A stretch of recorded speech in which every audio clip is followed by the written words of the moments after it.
Good morning, everyone. My name is Someshwar. I welcome all of you on behalf of Art of Living Organization to योग Vasishtha morning session. नमस्ते, मैं सोमेश्वर आप सभी का art of living संस्था की तरफ से योग वाशिष्ठ के सुबह के सत्र में स्वागत करता हूँ। रोज की तरह हम लोग आज के सत्र की भी शुरुआत 3 बार ओम से करेंगे। Today we are on day 91। आज हम लोग 91वें सत्र पे पहुंच चुके हैं। आज भी हम लोग काकभूषण की जो कथा है, काकभूषण किस तरह से अपने आप को आत्मज्ञानी बना लेते हैं, उसी कथा को आज कंक्लूड करेंगे। तो अपनी आंखें बंद कर लें।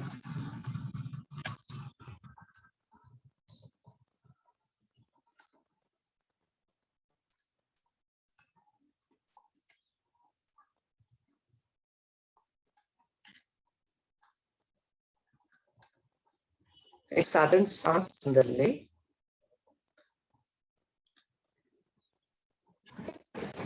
और छोड़ दें।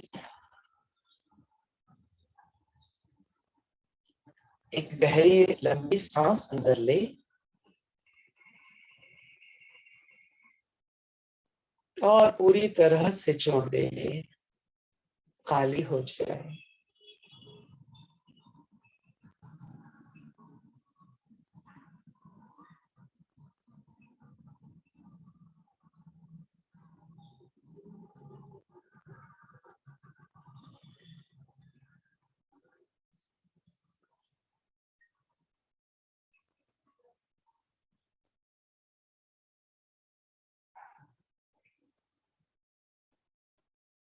आप इस अनंत क्षण का हिस्सा हो, इस प्रति सजग हो जाए।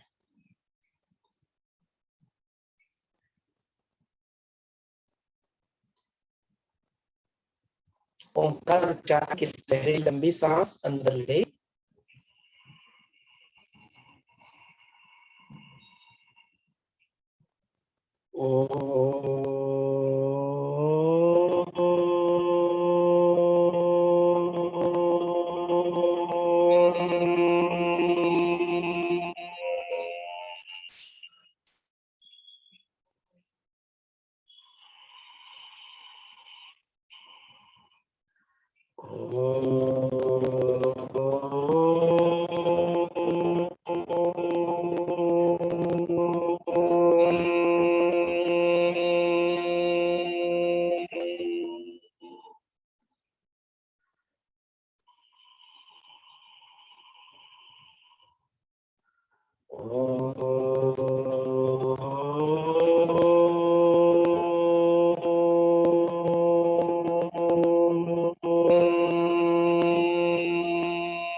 आवाहन कर ले।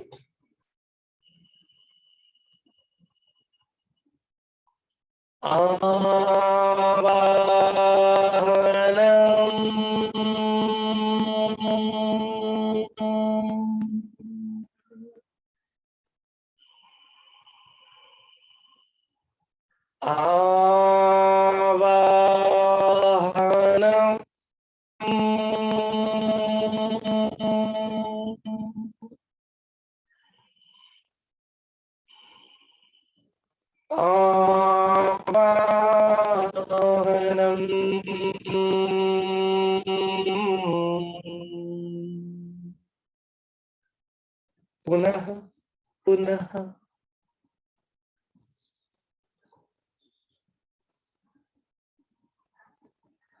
गुरु वंदना कर ले। गुरुर्ब्रह्मा गुरुर्विष्णु गुरुर्देवो महेश्वरः गुरुर्साक्षात् परब्रह्म तस्मै श्री गुरवे नमः। तस्मै श्री श्री गुरवे नमः।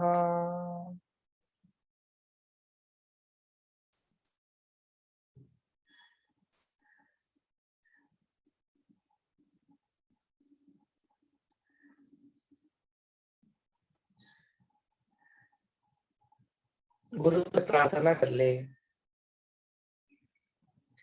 अपने मुख से निकलने वाले हर एक शब्द, हर एक वाणी, जो भी क्रियाएं घटित हो रही है, घटनाएं घटित हो रही है, अपने मन के अंदर जो विचार आ रहे हैं, अपने बुद्धि के अंदर ज्यादा विवेक,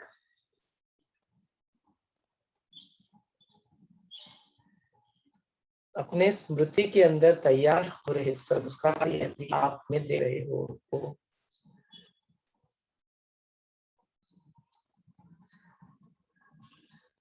और यही अब भी वह छोटा सा अहम बाकी है, तो यह सारे जाने अनजाने अस्तित्व के स्तर गुरु की प्रेरणा से प्रेरित हो, ऐसी प्रार्थना करें।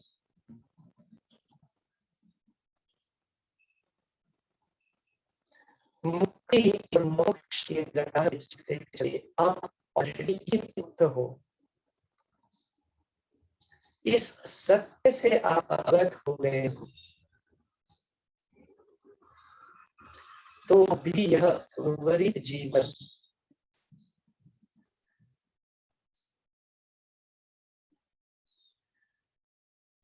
और किसी कारणवश यहाँ पे लौट के आना भी पड़े, भक्ति के लिए, सेवा के लिए, या गुरु आदेश के अनुसार इस ज्ञान को फैलाने के लिए, भी सारा गुरु की प्रेरणा से प्रेरित हो, ऐसी प्रार्थना करें। अपने भीतर और बाहर गुरु का सानिध्य महसूस करते हुए धीरे धीरे अपनी प्यारी सी आंखें खोल सकते हो। Slowly and gradually you may open your eyes.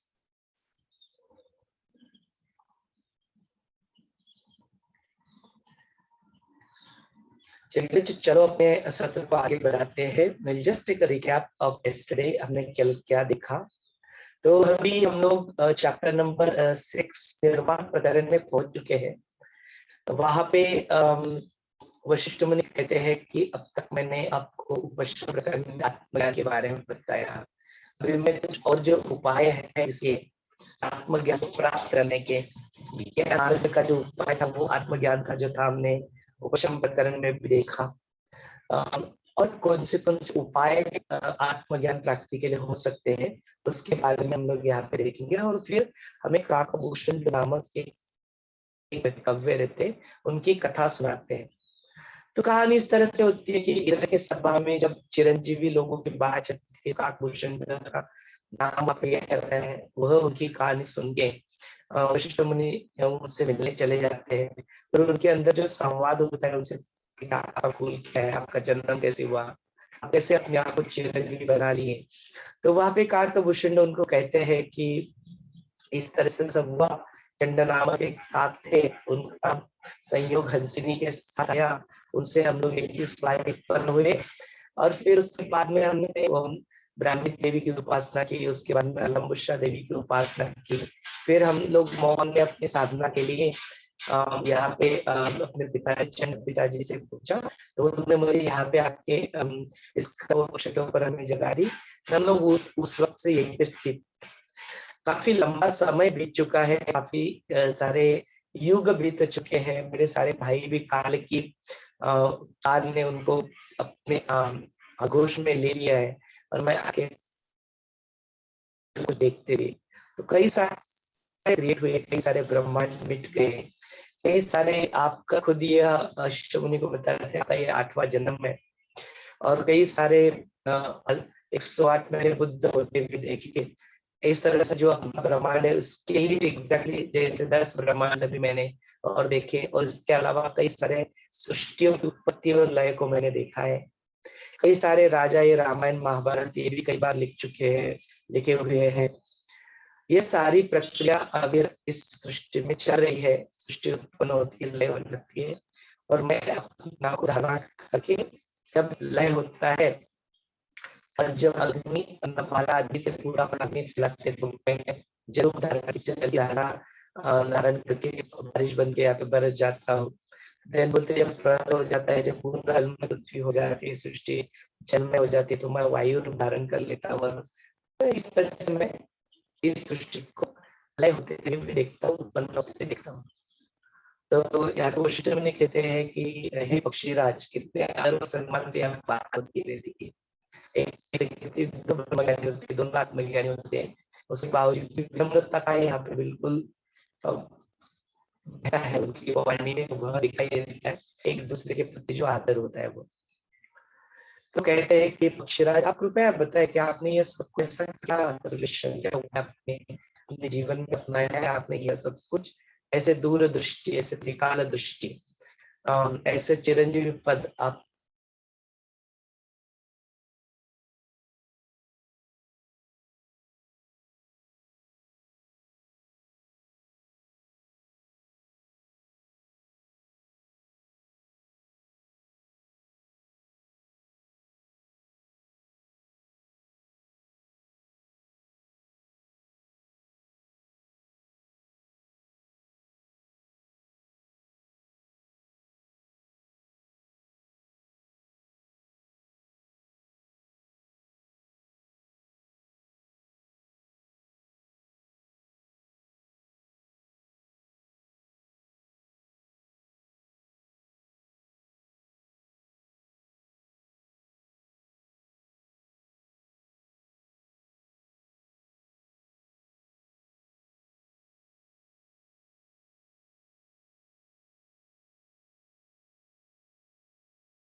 Embeddable आवाज आ रही है? ओके। कहते हैं कि सर्वश्रेष्ठ जो है पॉसिबिलिटी है वह तो एक आत्मज्ञानी है। वो आत्मज्ञान को प्राप्त करके ही हम लोग इसको प्राप्त करते हैं, वही एक सर्वश्रेष्ठ ज्ञान है। लेकिन हे मुनि, यह आत्मज्ञान जो होता है, यह आपके जैसे जो ज्ञानी रहते हैं, देखो खुद ज्ञानी है, लेकिन वशिष्ठ मुनि को बोलते हैं आपके जैसे जो ज्ञानी रहते हैं, उनके लिए यह पाठ तो बहुत सुकर रहता है, बड़ा आसानी से आप इसको कर लेते हो। लेकिन देखो मेरी स्थिति क्या थी, मैं तो एक क्रो था, एक कौवा था। लेकिन उस वक्त तो मेरे पास यह सब ज्ञान अवेलेबल नहीं था। तो उस वक्त मुझे, मेरे पास जो था वो था प्राण स्पंदन। मैं सांस ले रहा था, सांस छोड़ रहा था, यही गति अविरत चल रही थी, और मैंने इसी के ऊपर ध्यान दिया।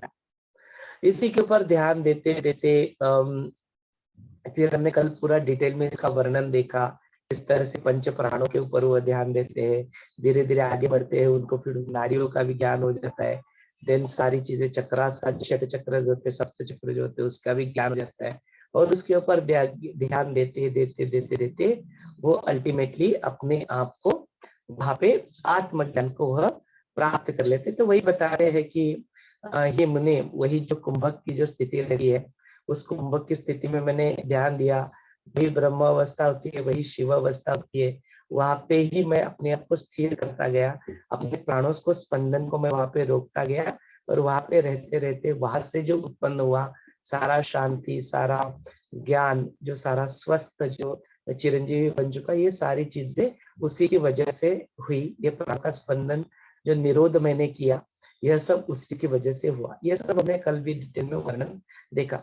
तो बोलते हैं फिर ये जो मनुष्य होते हैं या जो कुछ भी होते हैं, इनको अनुभव तो होता है, बिकॉज यह सृष्टि में रोज यह होते हुए तो दिखते। बोले कि जो अपना सायंकाल का जो समय होता है, या सूर्योदय जब होता है, उससे पहले का जो डॉन होता है, उस वक्त और सायंकाल संध्या काल के समय जो बीच में जो समय होता है इन बिटवीन ना, कि सूर्यास्त होने वाला है और चंद्र का अस्त हो गया है और सूर्योदय होने वाला है, या सूर्य का उदय हो गया है और चंद्र का उदय होने वाला है, इसके बीच में जो संधि, संध्या काल नहीं संधि है ना, इन बिटवीन जो होता है वह तो सृष्टि में दिखाई देता है स्थूल दृष्टि में, उसका तो अनुभव तो यहाँ पे है, लेकिन उसके बारे में अवेयरनेस नहीं है कि यही चीज तो अपने सांस के साथ भी होती है और सांस के साथ भी हम लोग कर सकते हैं कि आपने अपान वायु जो है, अपान वायु का वहां पे खत्मा हो गया, वो रुक गई पूरी तरह से, आपने सांस अंदर ले ली और उसके बीच में सांस छोड़ना भी बाकी है, उसके अंदर की जो अवस्था, और पूरी सांस छूट चुकी है, अभी नेक्स्ट सांस चालू नहीं है उसके अंदर की। तो यह जो अवस्था होती है यही शिव अवस्था होती है, यही ब्रह्म अवस्था होती है, और उसी के ऊपर ध्यान देते देते इस तरह से अपने प्राणों का निरोध करते जाते, प्राणों के स्पंदनों का निरोध करते करते जब निरोध हो जाता है तब अपना जो मन होता है वो मन भी शांत हो जाता है, उस वक्त उसमें कोई विचार नहीं आ सकते, बिकॉज हम लोग अपने साथ रहते हैं। तो यही मैंने किया, यही लोगों को भी करना चाहिए, लेकिन इतना स्थूल रूप में अनुभव होने के बावजूद भी लोग इसके बारे में अवेयर नहीं है, अलर्ट नहीं है, और इस वजह से इनको यह समझ में नहीं आता। तो यह दृढ़ निश्चय किसी ने कर लिया कि मैं अपना प्रैक्टिस करूंगा, अपने सांस के ऊपर ध्यान दूंगा, तो उसी से सारी चीजें यहाँ पे किसी को भी प्राप्त हो सकती है। लेकिन बोलती है हे ऋषि, योगियों को यह चीज मालूम होती है कि किस तरह से जो आत्मा रहता है वो उसके ऊपर बताते हैं कि किस तरह से यह प्राण और अपान में इसके सोर्स ऑफ एनर्जी तो आत्मा रहता है, लेकिन प्राण सिर्फ आत्मा नहीं है, या सिर्फ अपान सिर्फ आत्मा नहीं है। प्राण को जो ऊर्जा मिलती है, अपान से जो ऊर्जा मिल रही है, वो सारी ऊर्जा का जो स्वरूप है वह आत्मा से ही रहता है, लेकिन प्राण और यह आत्मा नहीं है। तो यह कुंभ की बात निकलती है, और कैसे अपने आप को हम लोग अलग इससे रूप में देख सकते हैं, वो भी चीज बताते हैं कि देखिए, बोलते कैसे हमने प्राण को पूरी तरह से छोड़ दिया और अपना पूरा बाह्य कुंभक में हम लोग आ गए, उस वक्त अपना शिव अवस्था माने ब्रह्मावस्था वहां पे हमको रियलाइज होती है। तो उस वक्त अपना शरीर तो उससे अलग है, पृथक है, तो पता चलता है कि आत्मा इज समथिंग एल्स, शिव अवस्था इज समथिंग एल्स, और मेरा शरीर वो नहीं है। तो इस तरह से तो सेम चीज वो जो होती है जब आत्म कुंभक लगाते हैं उस वक्त भी यही होती है, उस वक्त भी हम लोग जो बच्चे, तो मेरा आत्मा जो है, मैं जो हूँ वह सिर्फ यह शरीर नहीं है, इस बात का हमें अपने अनुभव में, एक्सपीरियंस में आने लगता है। यहाँ पे कहते हैं यह जो चिदात्मा होता है, यह जो प्राण और अपान को संचारित करता है, जो उसकी ऊर्जा का जो मेन स्रोत होता है, उसी चिदात्मा की हम उपासना करते हैं। अभी now we come back to the main point, है ना, कि फिर से सब कुछ अभी बता के, प्राणों का स्पंदन वगैरह बता के, जो मेन रूट है कि आई एम आत्मा, वही चिदात्मा ही, हाँ, उसके ऊपर आ जाते हैं, बोलते उसी के हम लोग क्या करते हैं, उपासना करते हैं। तो यह जो प्राणों का भी जो प्राण होता है, जो जीवित में जो श्रेष्ठ जीवित होता है, देह का जो उत्कृष्ट धारणा होती है, वो जो मन होता है, मनन की जो शक्ति होती है, बुद्धि का मुख्य ज्ञान सामर्थ्य जो होता है, जिसको बोलते हैं अहंकार, जिससे प्रवृत्त हो ही नहीं सकता, उसका जो निमित्त कारण जो होता है, और जो सारे जो विकार होते हैं उसके जो उसके स्वभाव में भी यह होते नहीं है, वही अविनाशी, वही जो आत्म तत्व है, उसी के हम लोग उपासना करते हैं। बोलते जो जिसमें सर्व उदित होता है और उसी में ही सब लय होता है, वह सर्वव्यापी सर्वमय आत्मा है, उसी को हम लोग बचते हैं, उसी के हम लोग उपासना करते हैं। जो स्वतः सर्व कलंक से रहित है, जो अज्ञान से रहित है, जो प्राण, श्रद्धा, आकाश, वायु, तेज, जल इत्यादि जो सारे के सारे 16 कलाएं, उसमें जो उसका मूल स्वरूप है, उसका जो वैभव है, वही है जो सर्व देवों ने भी जिसको प्रणाम करते हैं, उससे भी जो सर्व श्रेष्ठ पद जो आत्म पद है, उसी को मैं शरण गया हूँ हे मुनि, और उसी के हम लोग उपासना करते हैं। तो वही बोलते हैं कि ये जो दीर्घ जीवन जो मैंने प्राप्त कर लिया, चिरंजीवी जो जीवन मैंने प्राप्त कर लिया, इसको किस तरह से हे ऋषि श्रेष्ठ, इसको विस्तार से मैंने आपको क्रम क्रम से बताया है। इसी की वजह से मेरे जो प्राण रहते हैं उसमें वह समदृष्टि, जो सम अवस्था है, उसी को मैं प्राप्त कर चुका हूँ, उसी आत्मसत्ता में मैं अपने आप को रखता हूँ। इसीलिए जब मैं बाहर जाता हूँ, मेरे सारे व्यवहार तो मैं करते हुए दिखाई देता हूँ। हाँ, मैं उठता हूँ, यहाँ पे जाता हूँ, अपना सब कुछ करता हूँ, अपना खाना लाता हूँ, सारी चीजें करता हूँ, लेकिन उसमें कभी भी मैं सारी चीजों को समान दृष्टि से ही देखता हूँ। मैं कभी जो अपना जो पास्ट रहता है उसके बारे में ज्यादा चिंता, वहां पे उसके बारे में दुख नहीं करता, उसके बारे में सोचता ही नहीं हूँ। दुख करने तो अलग की बात है। और कभी अपने भविष्य के बारे में भी नहीं सोचता, बिकॉज वो तो त्रिकालदर्शी होते हैं, उनको तो सब ज्ञान होता है। बोले सब इन सब बात पे मैं नहीं सोचता। अपना जो प्रेजेंट मोमेंट रहता है, वर्तमान काल रहता है, उसी में मैं जीता हूँ। उसी में सब कुछ जो होता है उसी को मैं एक साक्षी दृष्टि के भाव से यहाँ पे मैं उसको देखता हूँ। जब भी होता हूँ मैं सुख का जो अनुभव करता हूँ, तब मैं सब मित्रों के साथ उसको बांटता हूँ। जब आपके साथ होता हूँ तो दुख का अनुभव होता है, तो मैं अपने आप में ही ऐसे ही मौन हो जाता हूँ। अपनी बुद्धि का पूरी धैर्यता के साथ, पूरे पेशेंस के साथ अपने आप में ही मैं स्थिर हो जाता हूँ। इस तरह से बताते हैं। तो जो अखंड जो प्रकाशमय जो स्वरूप है, उसी ब्रह्म का, उसी शिव का मैं हमेशा अनुसंधान करता हूँ और उसी में अपने आप को बसाए रखता हूँ। बोलते ऐसे करते करते करते जो यह देह जो है दिखाई देता है, तो इस देह के बारे में भी मैंने अपने पूरी तरह से विचार पूरी तरह से छोड़ दिया है। इस बात का मुझे पूरी तरह से पता लग गया है कि यह देह जो है, यह देह भी मैं पूरी तरह से नहीं हूँ। देह से परे जो आत्मा है, मैं वही हूँ। इस देह से उत्पन्न होने वाले सारे जो विषय होते हैं, जो इंद्रियों की जो आउटवर्ड गोइंग, जो मन की जो लालसा होती है आउटवर्ड जाने की, इस चंचल मन जो शोक रहित करके जो स्वात्मानंद जो ठिकान है, जो शिव अवस्था है, जो ब्रह्म अवस्था है, उसी में ही मैं शांत हो गया हूँ। उसी में निरुप्रद होके उसी में मैं इस तरह से हूँ। तो इसीलिए मैं इतना यहाँ पे जीवंत हूँ, इसीलिए मैं यहाँ पे रहता हूँ। बाहर की जो वस्तुएं जो होता है ना, उसको इस समय स्वीकार करने के रूप में होता हूँ ना, कर्म के रूप में।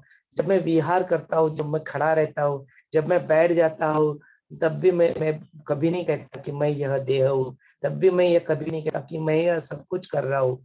तब मैं कभी कोई सुंदर स्त्री, कोई अग्नि, कोई लाखों वर्षा गौर, ये सारी चीजें कुछ भी मुझे दिखाई देता है, मैं सबको समान दृष्टि से दिखता हूँ।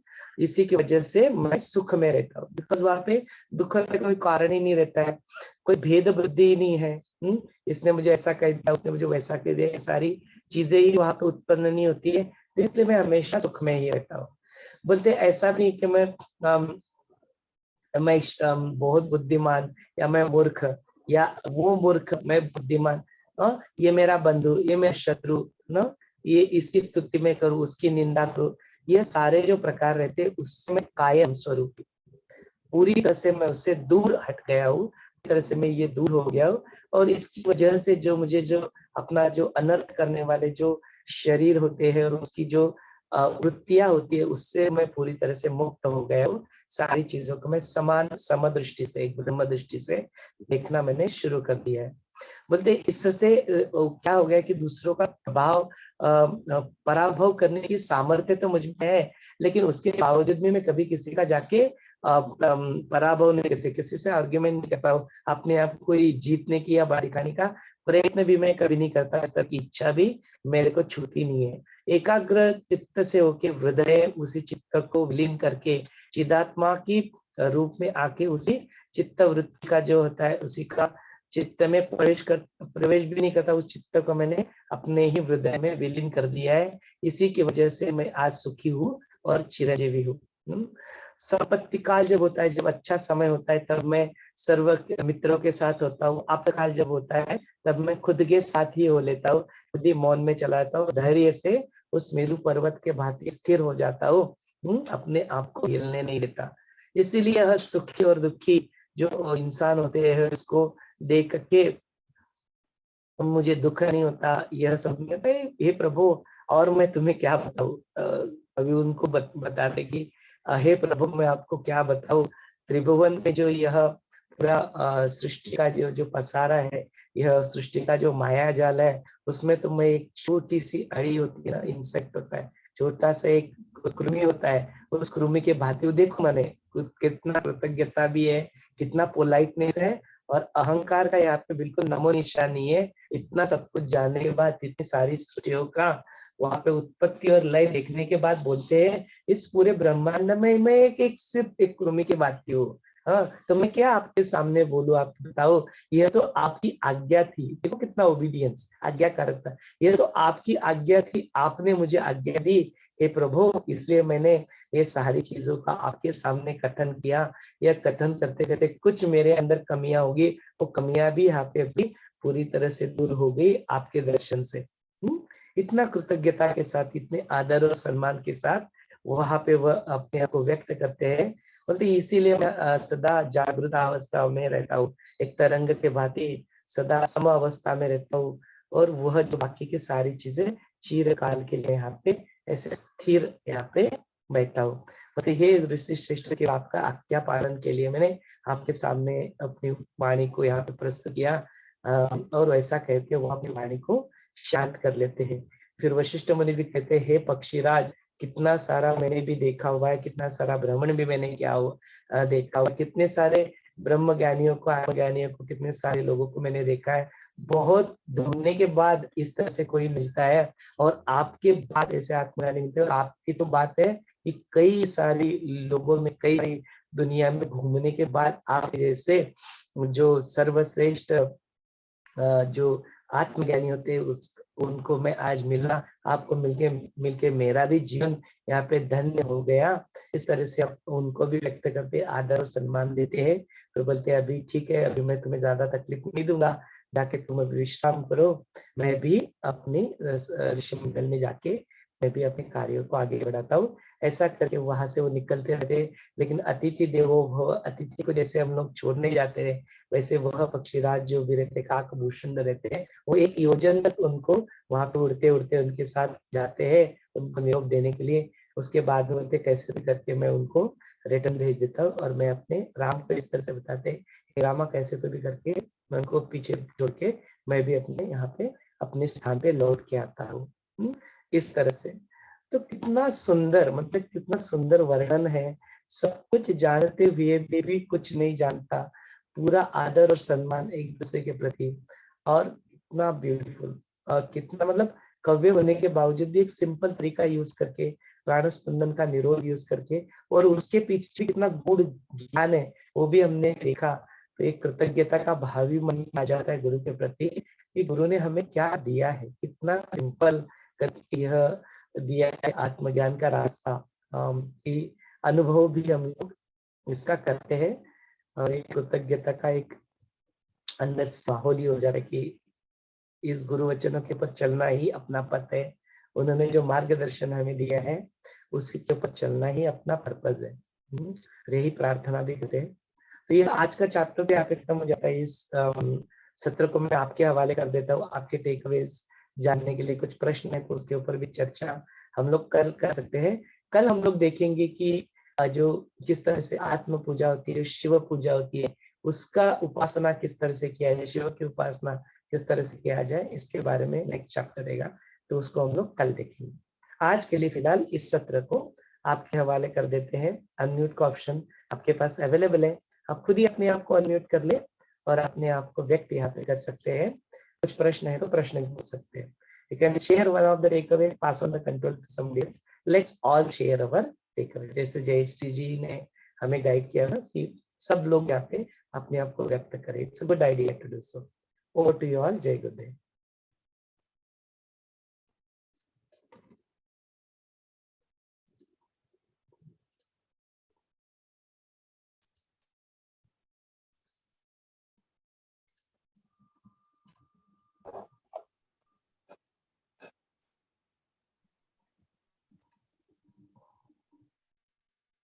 हाँ Sanjay ji, Santosh ji, would you like to share?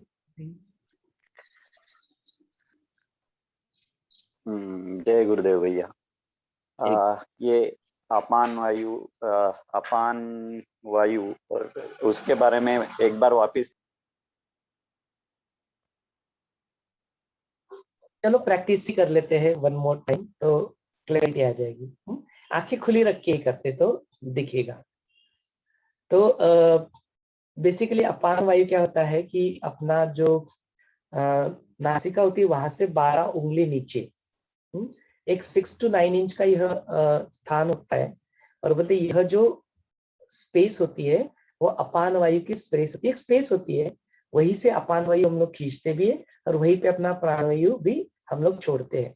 तो वह जो स्पेस रहती है, जो सांस को अंदर लेने की जो प्रक्रिया है, इनहेलेशन जिसको हम कहते हैं, हाँ, वह इनहेलेशन को यहाँ पे अपान कहा गया है, और जो बाहर छोड़ते हैं उसको प्राण कहा गया है। तो एक जस्ट हम प्रैक्टिस कर लेते हैं। ब्रीथ इन,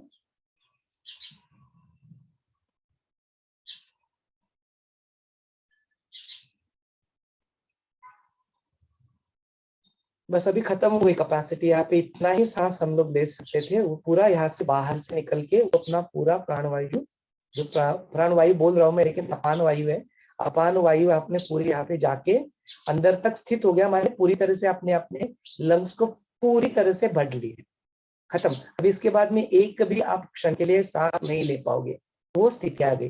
तो वहां से पूरी बाहर से जब शुरू किया, स्टार्टिंग से लेके कंप्लीटली एंड तक वो हो गया अपान वायु।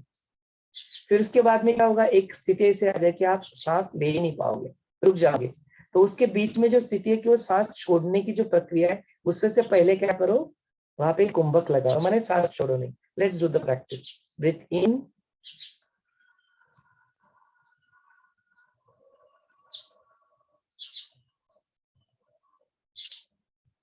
Hold,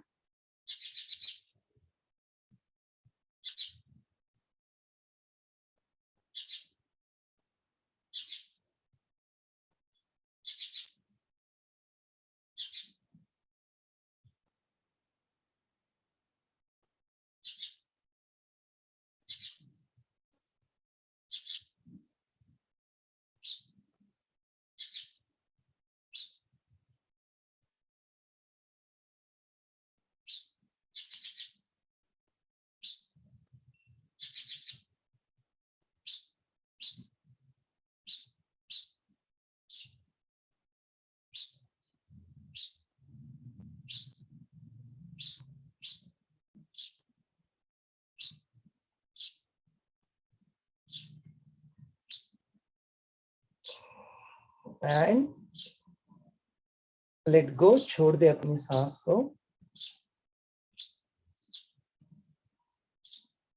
and slowly and gradually you can open your eyes. तो ये स्थिति है, जब भी हमने सांस को अंदर ले लिया और सांस को अंदर ही अंदर रोक लिया, वो जो रोकने की जो प्रक्रिया है वो इनिशियली ऐसा होगा नहीं कि आप कर पाओगे, थोड़ा समय लगेगा। अभी जो भी आर्ट ऑफ लिविंग में जिन्होंने प्राणायाम सीखा हुआ है वो प्रैक्टिस करते, तो यू कैन नोटिस कि वो ज्यादा देर तक रोक पाएंगे।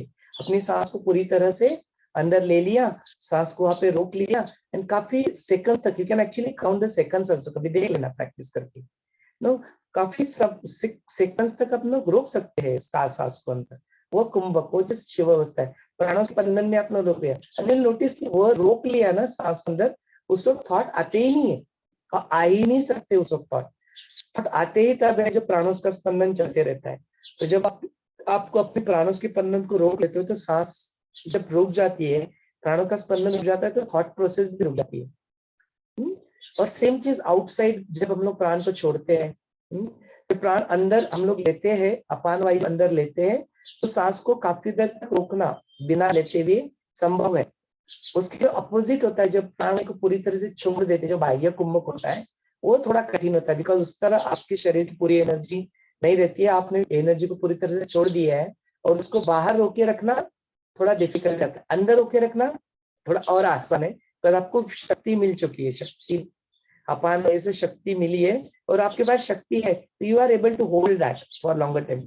इसका और एक फायदा है कि जो आपने ब्रेथ इन लिया, उससे जो शक्ति मिली उसको पूरी तरह से अब्जॉर्ब करने का भी आपको समय मिल जाता है, और शिव अवस्था में आप ज्यादा से ज्यादा देर तक विलीन रुक सकते हो। Just do a practice little one more time. आंखें बंद करके करें। हथेली अपने घुटनों को ऊपर रख सकते हैं, जस्ट मैं यहाँ पे दिखाने के लिए, अपने दर्शक यदि देखेंगे तो उनके लिए अपने हाथों की मूवमेंट कर रहा हूँ, अपनी हथेलियां दोनों जिस घुटने के ऊपर रख दें, और एक साधारण सांस लेके छोड़ दें।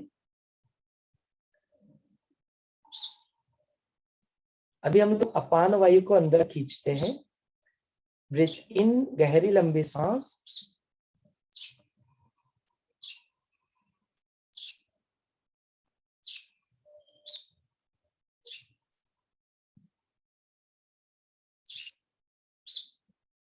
होल्ड, रोक ले अपने सांस को,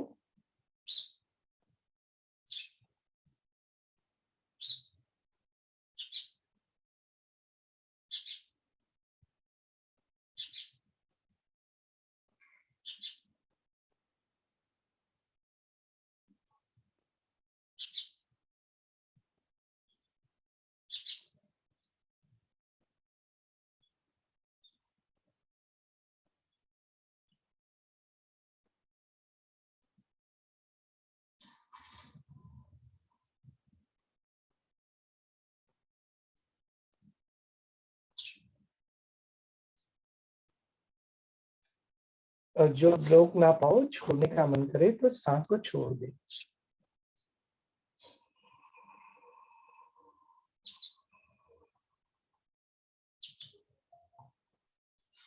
धीरे से अपनी आंखें खोल दे। तो यही है, जो अंदर जाने वाली होती है वो अपान होती है, और जो बाहर आने वाली होती है उसको प्राण कहते हैं। अंत में उसके अलावा भी तीन है, व्यान, समान और उदान वायु। तो ऐसे पंच प्राण कहे गए हैं।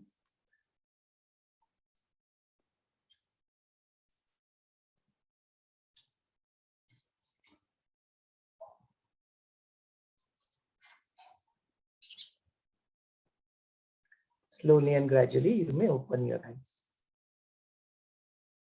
Yes, does that help, Santosh ji? हाँ, अशोक, कल और आज के पर्सपेक्टिव से क्या क्या हमने देखा, क्या क्या टेकअवेज है? We can go in around, can share what is it that we have seen. और कुछ प्रश्न है तो जरूर पूछ सकते हैं। हाँ, बाहर भी जब हम छोड़ते हैं तो बाहर भी कुंभक लगाते, तो वहां पर जो शिव अवस्था है वहां पर भी ध्यान देना है ना? हाँ बिल्कुल, हमने आज तो प्रैक्टिस नहीं की, बट वो भी करना है। बाहर भी रोक सकते, एंड 3 स्टेज प्राणायाम में ये तो करते ही है ना, that breathe in 2 3 4 that is अपान, hold 2 3 4 that is Antarkumbhak, breathe out 2 3 4 5 6 that is Rechak, and then hold 2, जो hold 2 वाला है ना वो बाह्य कुंभक है, तो वो तो है ही। तो ये हम लोग ज्यादा प्रैक्टिस है और भी बढ़ा सकते हैं इसकी प्रैक्टिस करके।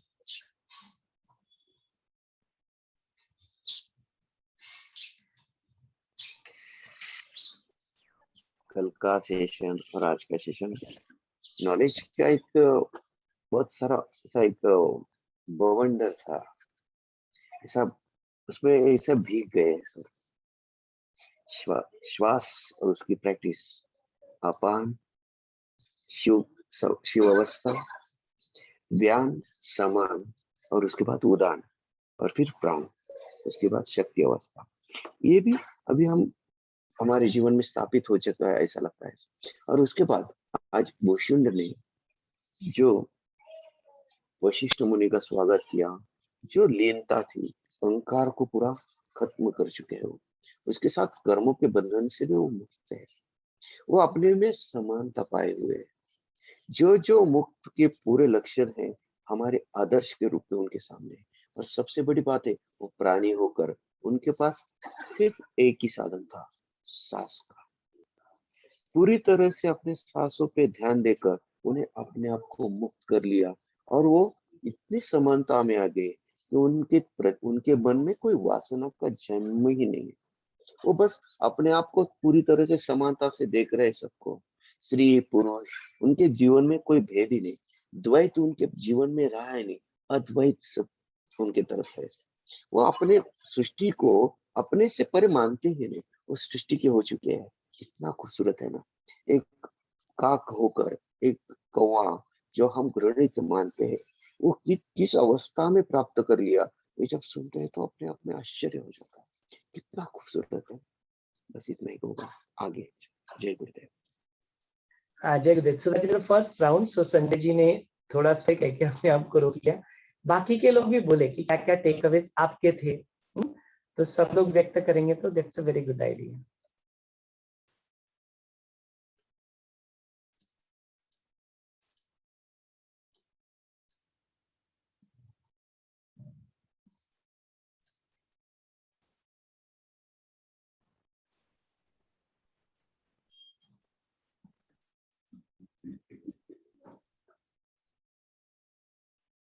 हाँ हेलो। हाँ, जय गुरुदेव। जय गुरुदेव।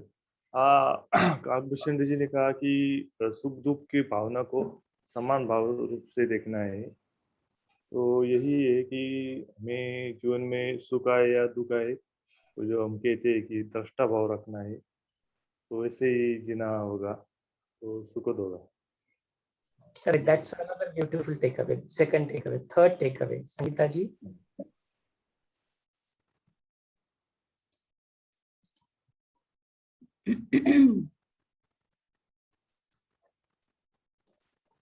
Yeah, hello, good morning. Sorry for joining late. I was in another meeting today.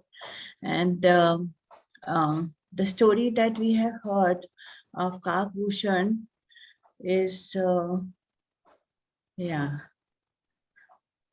बहुत ही बढ़िया स्टोरी आप है एकदम. We also wish कि you know that wow factor comes कि हम भी ऐसे ही हो जाए जैसे उनको लिबरेशन मिल गया, हमको भी मिल जाए. You know, we also can do that, and we are on that path of breathing in and breathing out. So वो भी है.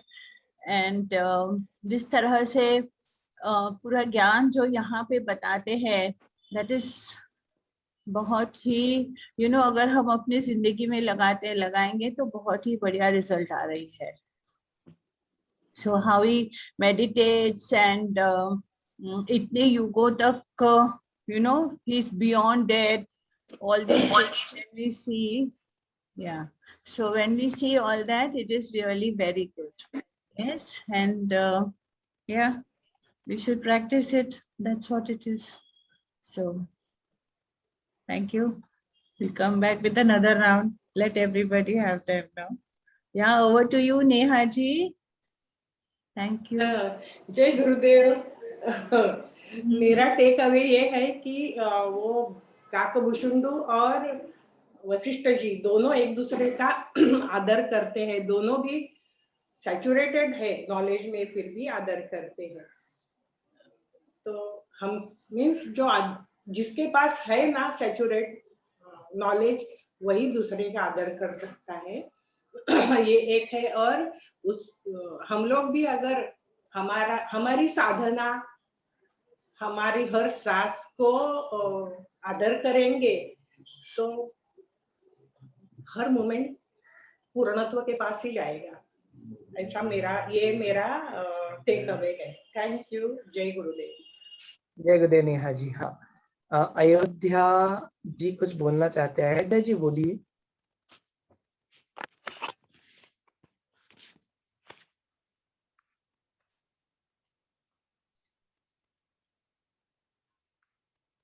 हरिओम. हरिओम. गुरु के पास जब भी जाते हैं ना, खाली होके बैठना है, जैसे अज्ञानी के जैसे. ऐसा मार्गदर्शन मिला आज का शास्त्र में. जैसे राम बैठे थे वशिष्ठ मुनि के पास, जैसे कृष्ण बैठे थे सांदीपनि के पास, तो ऐसा कितने ज्ञानी थे. काकभूषण बीबी, वो भी कैसे अज्ञानी जैसे. शुक मुनि, जब भी जैसे भी हम शास्त्र देखते पढ़ते तो अज्ञानी, ज्ञान होते हुए भी अज्ञानी की जैसे उन्होंने अपने अंदर ज्ञान भराए. तो हमें कितना सीखने को मिलता है. उनके आदर्श पे चलना है तो बहुत सीखने को मिलता है. रोज रोज नए नए सुनते हुए तो बहुत अच्छा लगता है. जैसे आज पशु पक्षी होकर भी उन्होंने कितना ज्ञान लिया. काकभूषण ने कवि होके भी, शुक मुनि ने वो जो पैरेट बन के, हनुमान जी ने भी जैसे बंदर के रूप में थे, जामवन जी थे जैसे वो क्या बोलते उसको, अश्वल के रूप में. पशु पक्षी ने भी देखो कितना अच्छा ज्ञान लिया. हम तो मनुष्य है, हम ज्यादा बुद्धि यूज करते इसलिए हम पीछे रह जाते. तो यहाँ ज्ञान सुनते हुए बुद्धि को अलग रखना है, तो पात्र सीधा रहना है. ज्ञान सुनते हुए तो खाली रह के लेंगे तो कुछ भर सकेंगे. हम मैं कुछ हूँ ऐसा लेबल लगा लिया, जो भी मैं सुंदर हूँ, मैं गोरा हूँ, मैं धनवान हूँ, मैं बुद्धिमान हूँ, ये हमने लेबल लगा लिए. अहंकार की वजह से हमारा पात्र भर गया है. हम खाली रहेंगे तो कुछ भर पाएंगे. इसलिए ज्ञान सुनते होकर हम हमेशा खाली रह के ज्ञान सुनेंगे. हरिओम. कितना सुंदर अयोध्या जी, कितना सुंदर. दिस इज सो ब्यूटीफुल ना, कि मैं सब कुछ जानता हूँ, यह जड़ता का स्वरूप में आ जाते हैं। मैंने जान लिया तो फिर और जानने के लिए कुछ बाकी नहीं ना, फिर रुक गए ना, आपके ग्रोथ रुक गया। नहीं, मैं जानता नहीं हूँ, उसका स्वरूप है आत्मा स्वरूप जो है, वो आत्मा को मैं अभी जानता नहीं हूँ ना, और भी बहुत कुछ है जानने के लिए। खाली होके बैठ जाएंगे तो तो फिर संभावना बढ़ जाती है कि आपको और कुछ मिले। नहीं तो फिर क्या, मैंने तो सब जान लिया, ये तो मैं सुन चुका हूँ, ये तो मुझे सब पता है, यही चीज है। फिर नया कुछ डायमेंशन निकल नहीं आता ना, और कुछ आयाम जो हो सकते हैं, वो आयाम को खुलने का हम लोगों ने वाव ही नहीं रखते। तो अपने पात्र को बिल्कुल ऐसे क्लीन स्लेट की तरह जब जाके बिल्कुल बैठ जाते हैं, तो फिर गुरु वह ज्ञान देते हैं हमें जो अदरवाइज नहीं मिलता। दिस इज सो ब्यूटीफुल, बहुत बढ़िया है विराज, आई रियली लव दैट। हाँ, ऐसे ही टेक अवेज, क्या क्या आपके टेक अवेज, देखो कितना सुंदर टेक अवे है ना। I did not thought like this, देखो उन्होंने बताया कितना बढ़िया, ऐसे बताए सब लोग एक एक करके।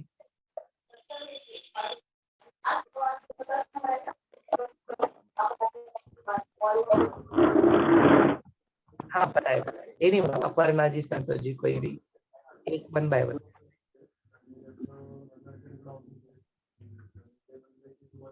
बोलू का? मुझे एक हाँ बोला बोला, ये नहीं बोला, कोई भी एक बात करे।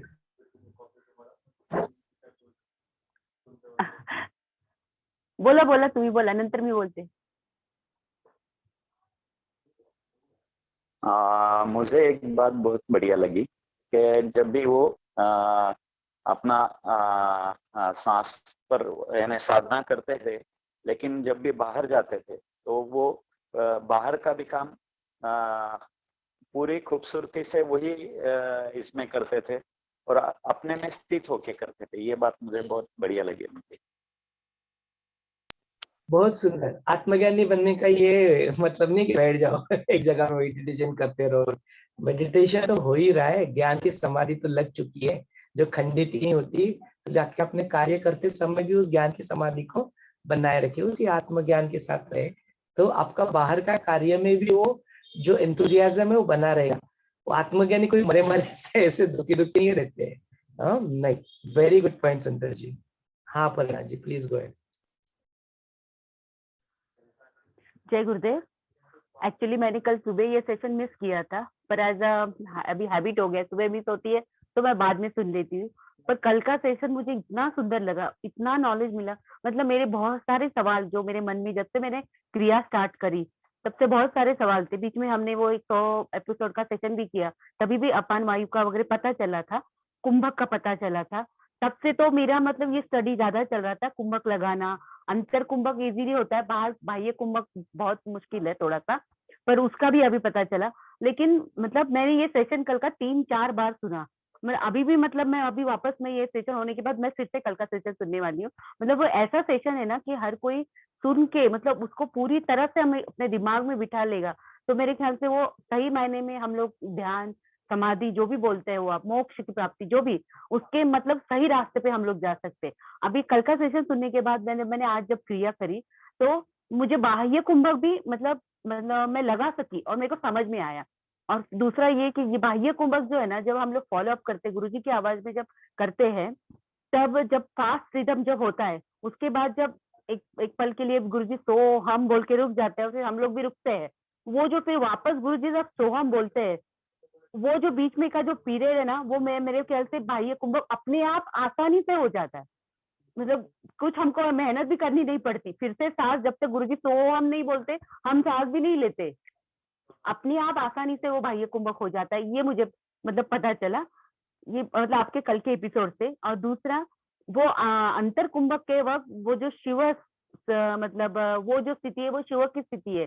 ये मतलब जब से मैंने सुना, मतलब तब से मैंने आज जब क्रिया करी और जब मैंने वो फील किया, जब मैंने अंतर कुंभक लगाया और वो शिव की स्थिति, मतलब रियली आई टेल यू कि इतना मतलब मैं इतनी पूरी तरह से मैंने फील किया कि मैं प्रेजेंट मोमेंट में थी.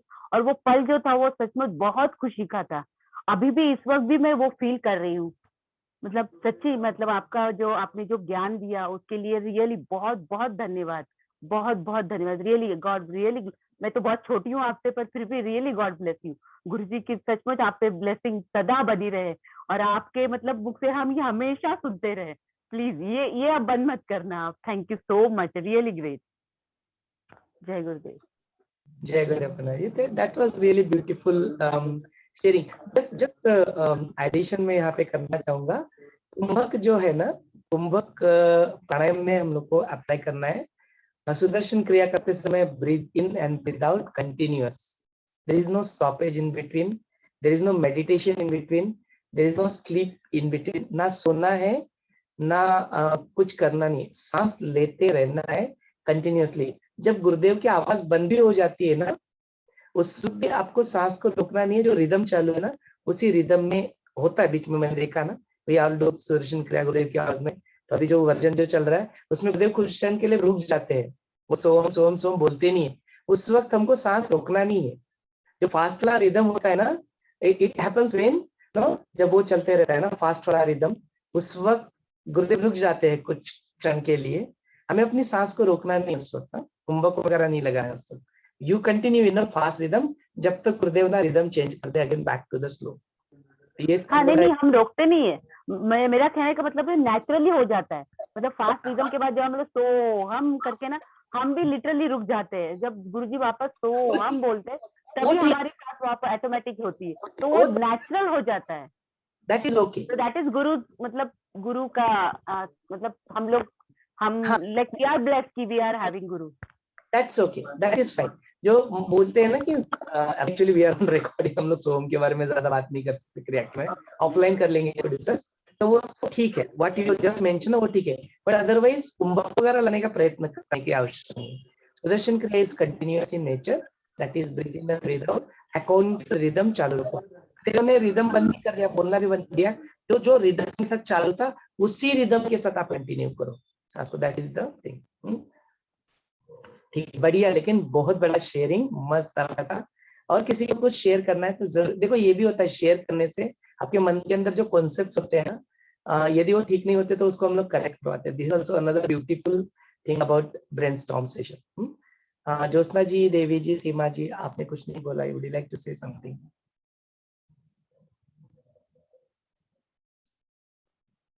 Otherwise we can go into the second round. Sanjay ji, second round शुरू कर सकते हैं।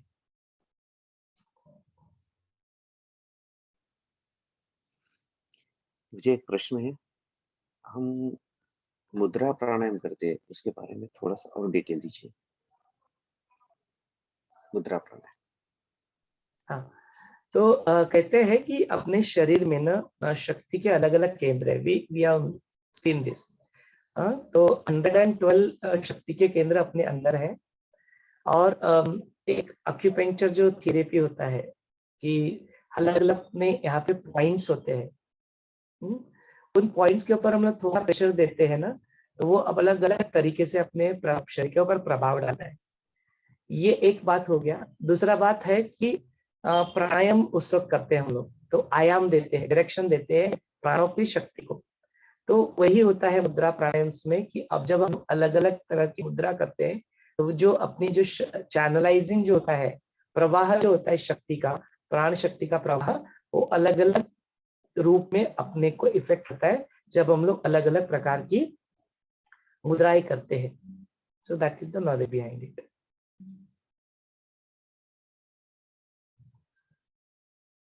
हाँ संतोष जी। मुझे ये पूछना था, अभी दीदी जो बता रहे थे कि उन्होंने रिकॉर्डिंग वापस सुना, तो मुझे यदि सुनना है तो कहाँ से सुनना पड़ेगा वो? अच्छा, ये सारा फेसबुक पे अवेलेबल होता है। I will share the link, आप मुझे पिंग कर दीजिए। सिंपल है, facebook.com/imediteclub, इतना ही है। नहीं सुनता, facebook.com/imediteclub। कौन सा क्लब बताएं? आई मेडिटेट, मैं यहाँ पे चैट में डाल देता हूँ। I meditate. हाँ, यहाँ पे अपना सब कुछ अवेलेबल है, ऑल द प्रीवियस वीडियोस। ये जो आज की जो लिंक है, ये आज की लिंक है। अच्छा, हम लोग एज अ प्रैक्टिस ये करेंगे ना, हम लोग व्हाट विल डू ना फॉर स्टार्टिंग टुडे, हम लोग जो अपना सेशन हो जाएगा ना, उसकी लिंक हम लोग ग्रुप पे डाल दिया करेंगे। और whenever we circulate the next reminder for today, in we will in उसमें ही उस मैसेज में ही कल के इसकी लिंक डाल दिया करेंगे, तो दैट प्रोबेबली विल हेल्प मोर, है ना चित्तर जी, व्हाट यू से। ये आज का सत्र है और जो कल का सत्र की लिंक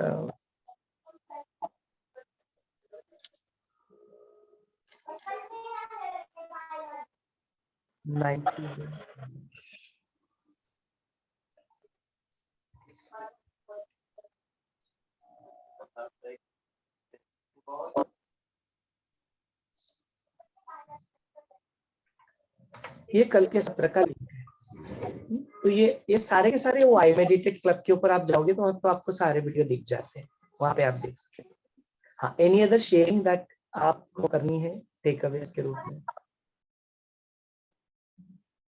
ओके, विजय जी, संगीता जी, Neha ji, any other sharing? जय गुरुदेव। गो अहेड, बोलिए ना जोशना जी, बोलिए। ऍक्च्युअली मी ट्रॅव्हलिंग मध्ये आहे, त्याच्यामुळे मला व्हिडिओ ऑन करता येत नाहीये. That's okay. आप बोलिए। मला असं सांगायचं होतं की हे जे आपण आता श्वासावर लक्ष केंद्रित करून जे हे केलं, अपान आणि सॉरी काय म्हणत, हा, हे आपण केव्हाही करू शकतो स्वस्थ बसेल तेव्हा ना? करायचंच आहे तर तू काकभूषण म्हणतो मी 24/7 हेच केलं म्हणून. मला त्यावेळेला दुसरं काही येतच नव्हतं ऍक्च्युअली, त्याला काहीच माहिती नव्हतं, प्राणायाम काय, नॉलेज काय, काहीही माहित नव्हतं, नथिंग. त्याच्यामुळे त्यांनी हेच केलं actually, he just focused on his breath in and breathe out. आपण क्रिया करताना नॅचरली करतोच हे काउंटिंग मध्ये, पण बाकीच्या वेळेस आपलं होत नाही दिवसभरात हे, तर मग रिकाम्या वेळात असेल आपण तेव्हा हे केलं तरी चालतंय, म्हणजे काही प्रॉब्लेम नाही. ऍब्सोल्युटली काहीच प्रॉब्लेम नाही. 24 आवर्स आपल्याला श्वासावर लक्ष केंद्रित हवंच. बिल्कुल हवा, अलर्टनेस वो रहेगा तो जिंदगी में दुख ही नहीं होगा आपको. आणि ह्या कालच्या सेशन पासून क्रिया आज इतकी सुंदर झाली माझी, म्हणजे थोडंसं काय होत होतं, मी काउंटिंग करते त्याच्यामुळे माझं थोडंसं लक्ष काउंटिंगवर असतं घेताना क्रिया, पण आज मी काउंटिंग करत करत माझं लक्ष पूर्ण श्वासावर ठेवायचा प्रयत्न केला, त्यामुळे माझी क्रिया एकदम मस्त झाली आज. स्वाभाविक आहे ते अगदी. आणि मग असं होतं का, आता समजा मी काउंटिंग करत असते सकाळी, मग माझे ते श्वास म्हणजे राहतात, मग क्रिया अपुरी वगैरे असं नाही ना काय होत? त्या टायमिंग मध्ये माझं सुरू असतं, पण मध्ये श्वास येतात जातात म्हणून म्हटलं. नाही, तसं काही विचार करण्याची आवश्यकता नाही, जे फ्लो होतं ते होतं, ठीक है. आणि इनफैक्ट सुदर्शन चक्र क्रिया द नेक्स्ट लेवल जो है, उसमें तो एक्चुअली आपके ब्रेथ, बॉडी के ब्रेथ जो है, it has to go according to the flow. Sudarshan Kriya में तो वो कंट्रोल कर लिया जाता है अकॉर्डिंग टू द रिदम, लेकिन यहाँ पे तो बोला है कि आप कंट्रोल भी करो नहीं उसको, बिकॉज आपकी बॉडी की नीड अलग अलग होती है, आपकी बॉडी के नीड के अनुसार उसको चलने दो. तो वो सुदर्शन चक्र क्रिया में करते हैं ना, तो वो चलने दो उसको, जो जिस तरह से चल रहा है ना उसको चलने दो, वो ठीक है. वो आपकी बॉडी, सुदर्शन चक्र क्रिया करताना सुद्धा कधी कधी होत नाही, मग आपल्यालाच काउंटिंग म्हणजे हे चेंज करावे लागतात, असंही होतं माझ्या बाबतीत. सुदर्शन चक्र क्रिया में तो काउंटिंग ही नाही. हा, पण आपण ती करायला करताना आपोआप श्वास चेंज झाले तर ती चक्रक्रिया होणार ना. जर आपण काउंटिंग केलं तर नॉर्मल क्रियाच होणार. काउंटिंग करायचंच नाही म्हणून सुदर्शन चक्र क्रियामध्ये तुमच्या शरीराची जी नीड आहे ना त्याच्यानुसार चालू द्यायचे ते, म्हणजे लांब जास्त वेळ चालतात तर काही हरकत नाही का, चालू द्या. पण मग ते आपोआप चेंज नाही झाले तर मग आपल्याला करावे लागतात ना, का नाहीच करायचे? नाहीच करायचे, फक्त एक राऊंड करायचं आहे, तिघ राऊंड एक एक वेळा, त्याच्यानंतर लेट इट गो, काहीच नाही. तुम्ही समजा एक राऊंड पूर्ण केले तिघांचे आणि ते झाल्यानंतर तुमचा लांब श्वासच जास्त वेळ चालला, पूर्ण 10 मिनिटापर्यंत, काही हरकत नाहीये. That is okay. तसंच होतंय माझं. That's okay, that is not a problem, that is okay. Sudarshan Chakra क्रियामध्ये that is okay.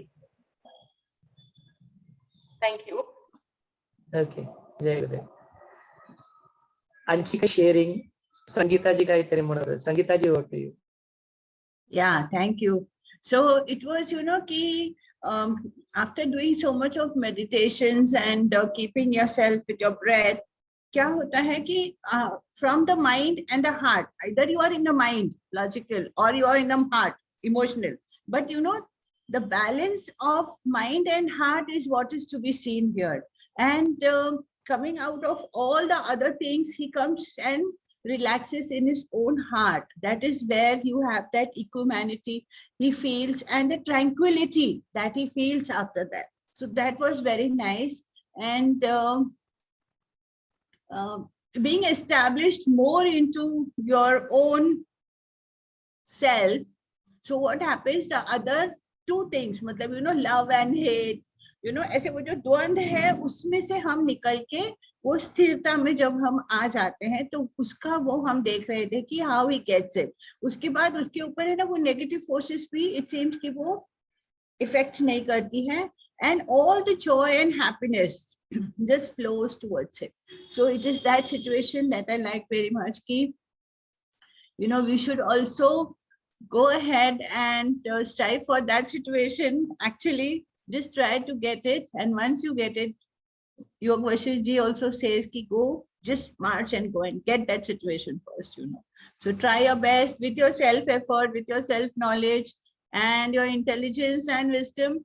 We can just march ahead to that goal there. So that was another good takeaway, which I could feel it right now. Over to all of you for the second round. Thank you. हाँ, Neha ji, Aparna ji, second round continue करना है तो कर सकते हैं. Santosh ji, anything related to नाड़ी, नाड़ी, चंद्र नाड़ी, सूर्य नाड़ी समझ में आया ठीक से या उसके अलावा? Yes. उसको यूज भी करना, चंद्र नाड़ी, सूर्य नाड़ी, अवेयरनेस के साथ जब जरूरत पड़े तो यूज इट. और क्या था? What else we covered? The vagus nerve was there, Shushmanda Nadi, that vagus nerve which keeps on moving. Yeah, that was also there. And the left nadi is connected to the moon side, and the right one is for the sun side. So when you want your valor, when you want everything in your life, so you should see that the right side is moving ahead, your breath. And I have seen that, I've checked it. It really works. It really works. तो सुषुम्ना नाड़ी physical नहीं है, सुषुम्ना नाड़ी imaginary है. It is the effect, अभिव्यक्ति है. Physical जो होती है वेगस है, एंड वेगस नर्व माने सुषुम्ना नाड़ी ऐसा भी नहीं है. ओके, दोनों अलग अलग. सुषुम्ना नाड़ी है ही नहीं तो किसके रेफर करेंगे? सुषुम्ना नाड़ी एक अभिव्यक्ति है कि दोनों बैलेंस हो गया है, दोनों प्राणा अपान या दोनों चीजें बैलेंस हो गई है. चंद्र नाड़ी, सूर्य नाड़ी माने ऊर्जा जो बोलते हैं ना, उष्मा और शीतलता, अभी दोनों सम हो गए, इक्वानिमस स्टेट हो गई. तो वो स्टेट वो सुषुम्ना नाड़ी है. Vagus nerve as vagus nerve is a physical. Vagus nerve तो एक्चुअल ब्रेन से निकलती है, गले तक आती है, हृदय तक जाती है, पेट में भी जाती है. तो it's a longest nerve in our body physically. Vagus nerve, उसको 10th क्रेनियल नर्व भी कहते हैं. तो that is physical. Sushumna nadi is not a physical thing, वो अभिव्यक्ति है, इक्वानिमस स्टेट. हाँ नेहा जी, वो है. मला जराशी संभ्रम आहे असा की ही जी चक्र आणि नाडी ह्याच्या संबंधात अनुभव आहेत काही, पण मला प्रश्न असा आहे की ही जी चक्र आणि नाड्या आहेत ते मी असं समजते का शरीराच्या आतपासनं बाहेर ऑरामध्ये पण आहेत चक्र, आणि शरीराच्या आतमध्ये ज्या स्पेसेस आहेत आपल्या त्या म्हणजे नाड्या असं मी समजते. हा, तर बरोबर आहे का? हा, सांगतो ना. नाड्या ज्या आहेत ना, नाड्यांमध्ये पण 2 प्रकार बघितले आपण. एक तर म्हणजे फिजिकल नाडी. फिजिकल नाडी कोणती आहे आपली? Vagus nerve is a physical nadi. It's a stream. Then physically भी देखे, मतलब ये हमने देखा ना कि 101 नाड़ियां है शरीर के अंदर, और हर एक नाड़ी की 72,000 ब्रांचेस है. हर एक नाड़ी की 72,000 ब्रांचेस. तो ये पूरा माया जंजाल फैला हुआ है अपने शरीर के अंदर नाड़ियों का. फिजिकली मेडिकल साइंस के पर्सपेक्टिव से भी देखा तो ये सत्य है. ये ऐसे नाड़ी है, तभी तो ना प्राणवायु पहुंच रहा है ना. जो प्राणवायु पहुंचता है अपने सारे स्ट्रीम्स में, वो कैसे पहुंच रहा है? तो ये नाड़ियों के माध्यम से पहुंचता है. तो ये इसके अलावा जो होते हैं कुछ तो 2 नाड़ी, जैसे सुषुम्ना नाड़ी होती है, ये अदृश्य स्वरूप में, ये फिजिकल नहीं है कुछ. जैसे मैंने बोला अभी, सुषुम्ना नाड़ी फिजिकल नहीं, it's a state, it's a balance, equanimous state, उसको हम लोग देन यदि आप संयम भी करते हैं तो वहां पे बोलते नहीं, यहाँ पे कोई नाड़ी बोल देते हैं, यहाँ पे कोई नाड़ी बोल देते हैं। I am not going to detail of that as a protocol, I not suppose to speak about it. तो वो जो सारी चीजें वो डिटेल एक एडवांस, इसलिए जब आप संयम करोगे तो पता लगे। और वहां पे कहते वो कोई फिजिकल नहीं है, बोलते यहाँ पे ऐसी नाड़ी होती है, यहाँ पे ऐसी नाड़ी, तो वो ये होती। देन इसके अलावा जो चक्रास की जो बात हुई, chakras are definitely not physical, 100% they are not physical. Chakras are the centers, energy centers. हाँ, they might appear उसकी शक्ति के केंद्र, some parts हम लोग बोलते हैं कि मूलाधार, बेस ऑफ द स्पाइन यहाँ पे, बट मूलाधार में जाके देखेंगे वहां पे तो जैसे नाड़ियां हमको दिखती है वैसे मूलाधार में आके कोई केंद्र दिखेगा नहीं आपको। वो इमेजिनरी चक्रास है, दे आर शक्ति के केंद्र है, शक्ति के केंद्र जरूर है, बट ऐसे कोई वहां पे फ्लावर वाउल ऐसा कुछ नहीं है। कुंडलिनी वो तो बोलते कि सर्पाकार है, वहां पे ऐसे कोई फिजिकल कुंडलिनी है नहीं, या कोई चक्र भी फिजिकल नहीं है। और जो चक्रास की जो बात निकली कि शरीर के अंदर और बाहर, तो जो चक्रास जो होते हैं 112 चक्रास अपने शरीर के अंदर ही है, एनर्जी सेंटर्स अपने अंदर है। देयर आर 2 मोर, 114 बोलते हैं, तो 2 और अपने यहाँ पे सिर की चोटी के बाहर, टॉप ऑफ द सिर की चोटी जो होता है वो, उसके अलावा भी 2 और होते हैं, वो शरीर के बाहर रहते हैं। अदरवाइज बाकी के जो शक्ति के केंद्र है वो अपने शरीर के अंदर स्थित केंद्र है। लेकिन ये केंद्र जब बोलते तो ओरा जब बोलते या शक्ति बोलते तो शक्ति तो शरीर के परे है ना, तो उस तरह से दे सकते। लेकिन बोलते समय तो बोले कि हाँ ये शक्ति के केंद्र शरीर के अंदर है 112, 2 बाहर है शरीर के बाहर, तो ये है। But otherwise in one aspect, in one more view point, जो आपने बोला कि शरीर के मन के अंदर शरीर है, तो शक्ति के अंदर शरीर है, शरीर के अंदर शक्ति है, बोलने से अच्छा वो भी तो वो शक्ति के केंद्र है, ऐसा बोल सकते। दोनों व्यू पॉइंट से देख सकते हैं यहाँ जी, कोई बहुत ज्यादा फर्क नहीं पड़ेगा। अदरवाइज मोस्टली बोलते कि शरीर के अंदर ही शक्ति केंद्र होते हैं, इसलिए बोलते हैं ना मूलाधार चक्र, ये शरीर के अंदर ही तो है ना सातों, इसलिए। एक महाराजा लोग जो मुकुट परिधान करते थे ना, वो केंद्र के लिए कनेक्ट होता था। राजा लोग मुकुट जो परिधान करते हैं वो केंद्र को कनेक्ट होता है। और एक प्रश्न था, हम 9 द्वार बोले तो एक 10वां द्वार लगता है त्वचा, त्वचा भी तो एक द्वार है ना शरीर का। हाँ, वो मेडिकल साइंस के पर्सपेक्टिव से तो है, जरूर है, लेकिन यहाँ पे उसके बारे में उल्लेख नहीं है। ये 9 द्वार जो बोले, जो मैंने बोले वही 9 द्वार है। अब बुद्ध की फिलोसफी में चले वहां पे भी यही 9 द्वार बताए, और उससे एसोसिएटेड नाड़ी, उससे एसोसिएटेड शक्तियां, तो नाड़ी के बारे में भी हमने कल देखा था, अलमुषा, मुख में Alamusha, Kusha, Gandhari and all this thing. So क्या दे, सो इसलिए 10th नहीं है। देखो 10th कौन सी बोली थी मैंने, 10th वाज सुषुम्ना नाड़ी, बिकॉज वो फिजिकल नहीं है ना, किसी फिजिकल चीज के साथ एसोसिएटेड नहीं है। 10 नाड़ियां, लेकिन द्वार 9 ही है। जय गुरुदेव। हाँ जय गुरुदेव। आपण नाडी शोधन प्राणायाम करतो क्रिया सुरू व्हायच्या आधी, मतलब किती वेळा केलं तर श्वास आपला बॅलन्स होतो किंवा काय? वेगवेगळं असू शकतं। हो, साधारण किती वेळा झाले पाहिजेत राऊंड? आपलं काशीबाई म्हणतात की कमीत कमी 2 मिनिटं, आणि चांगला वेळ मिळाला तर 5 मिनिटं तुम्ही केलंच पाहिजे नाडी शोधन प्राणायाम। आपण 2 मिनिटं होतं। हाँ 2 मिनट केलं तरी ठीक है, दैट इज फाइन। किसी का 2 मिनट से पहले भी हो जाता है, आप you can actually see, but आपल्याला मिनिमम समजणार कसं? हा, मी तेच म्हणणार होते की समजणार कसं की आपण हे झालेलं आहे? तुम्ही आता चेक करा, टेल कि हम लोग सब लोग एज एक्सपेरिमेंट करें, ये तो कर ही सकते हैं, ये तो गुरुदेव संयम भी बोल रहे। चेक करो अपना नाड़ी कौन सा चालू है, can you tell me each one of us, देखो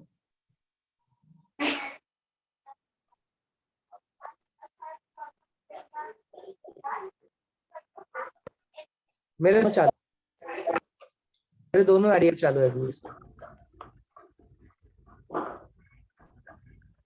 मेरी भी अभी दोनों चालू है, क्योंकि साधना करी है तो मूवमेंट है, तो दोनों चालू है। हाँ अभी दोनों चालू है, पता लग जाता है, आप बिल्कुल पता बहुत इजीली पता लगता है। आपकी नाड़ी नहीं चल रही है ना, तो उस वक्त सांस लेने में रुक जाती है सांस, जैसे ये बंद है ना, तो मैं एक बार प्रयत्न करूँ ना, रुक जाती है, सांस को छोड़ो तब भी पता लगता है। तो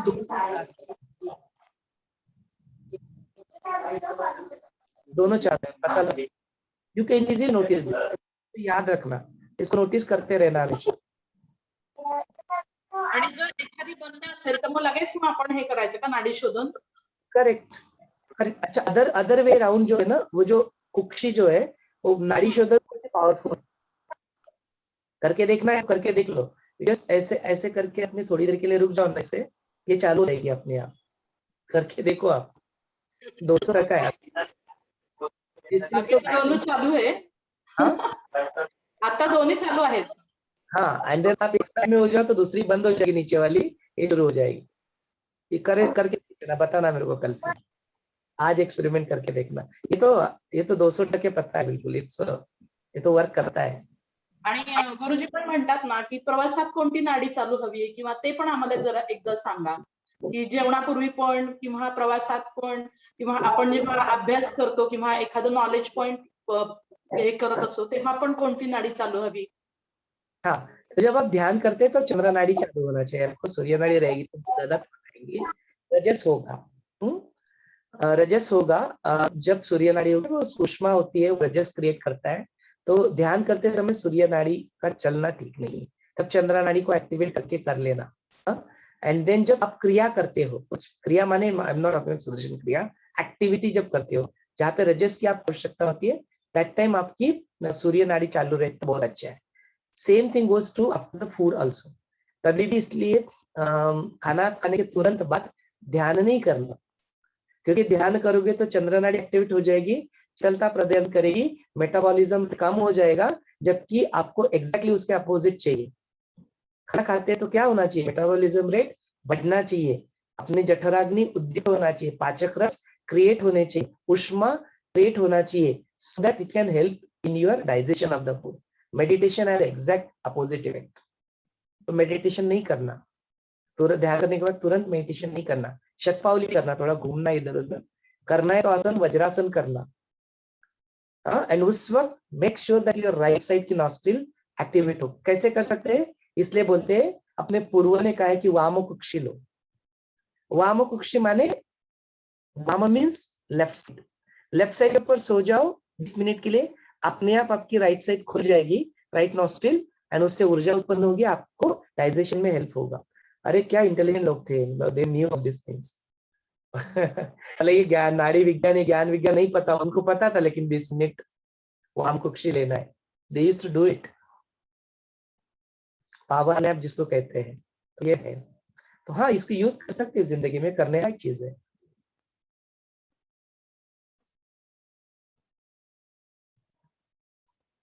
और कुछ? What else you saw? अच्छा, ये सब कुछ सीखने के बाद उसको फाइनली मिला क्या? उसको तो भूल ही गए, आत्मज्ञान हो गया ना, चिदात्मा के साथ रह गया। इतना सब कुछ जो मिला फाइनली वो वही मिला है, आत्मज्ञान ही मिला ना। तो that is also very important. आत्मा को अनुभव में ला लिया, ये सब कुछ करते हैं।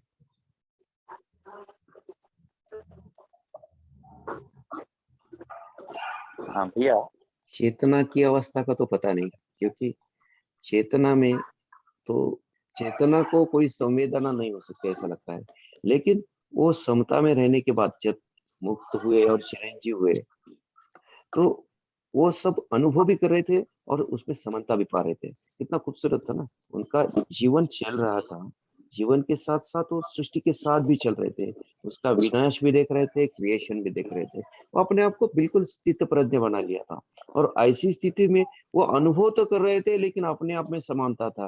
कितना खूबसूरत है। जो चेतना को भी अनुभव नहीं होता, वो शरीर के माध्यम से वो जान ले रहे थे, और जानते हुए भी अपने आप को उसके परे रख रहे थे। बहुत खूबसूरत स्टेज थी, इतना खूबसूरत लगता है ना।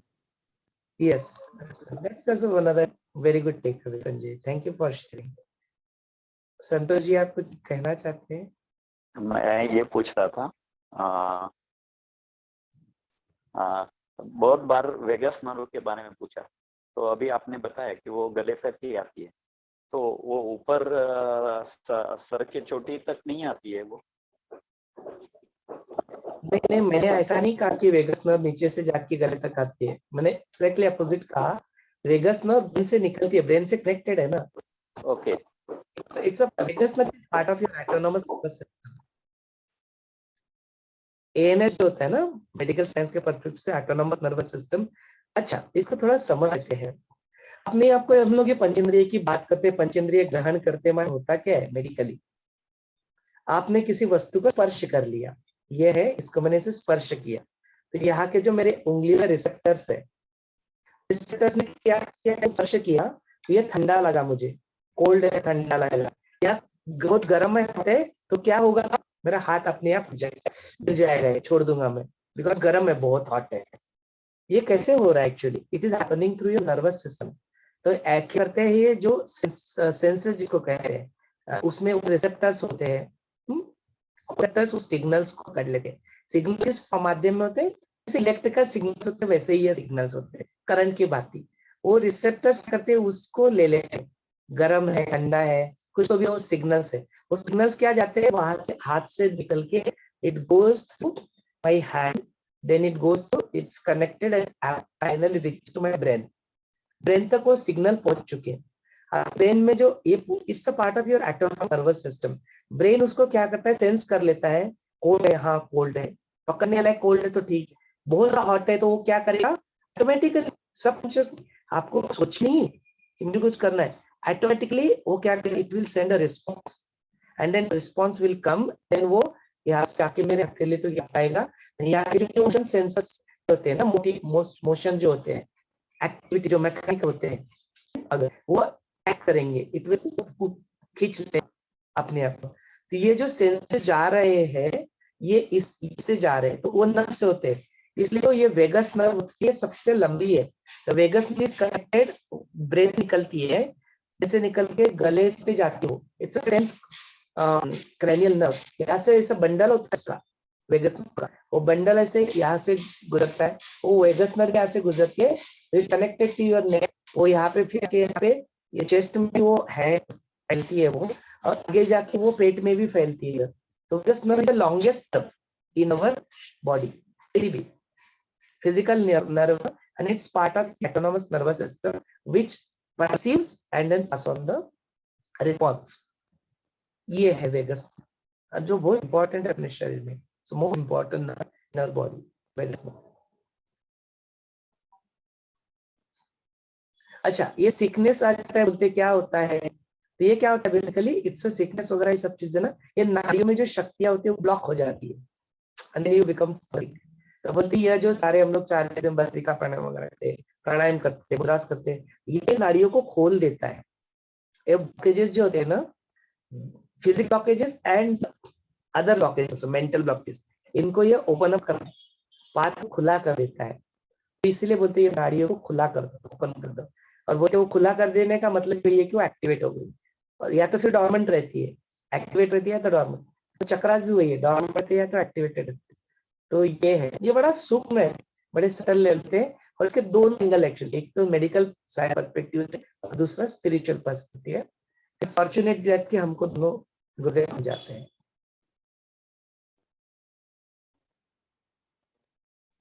And finally, learning all this, a person comes into the gratitude, just as Kak Bhushan also came into the gratitude, and he started saluting everyone, right? So Guru ke prati gratitude, sabke prati, you know, whole universe he had a gratitude. If you hear to that, everything he goes on saying ki I am saluting to this, salutations to this, everything he covers, and finally he says salutations to myself also. So he includes himself also in that, and he is in gratitude. So that is what it is, gratitude, कि गुरुदेव ने हमको इतना ज्ञान दिया, इतना हमको सूक्ष्म बनाया, कि इतना, you know, that strength you have to go within. So everything it comes with a grace. So always gratitude towards that grace. Yeah. Fantastic, fantastic, वो तो है, श्रद्धा के बिना तो कुछ नहीं। चलो आज के सत्र को समापन कर देते हैं, और कुछ बोलना है तो इट्स ओके। ठीक है, फिर आज के सत्र पे समापन करते, पुनः एक बार मिलेंगे। जय जय गुरुदेव।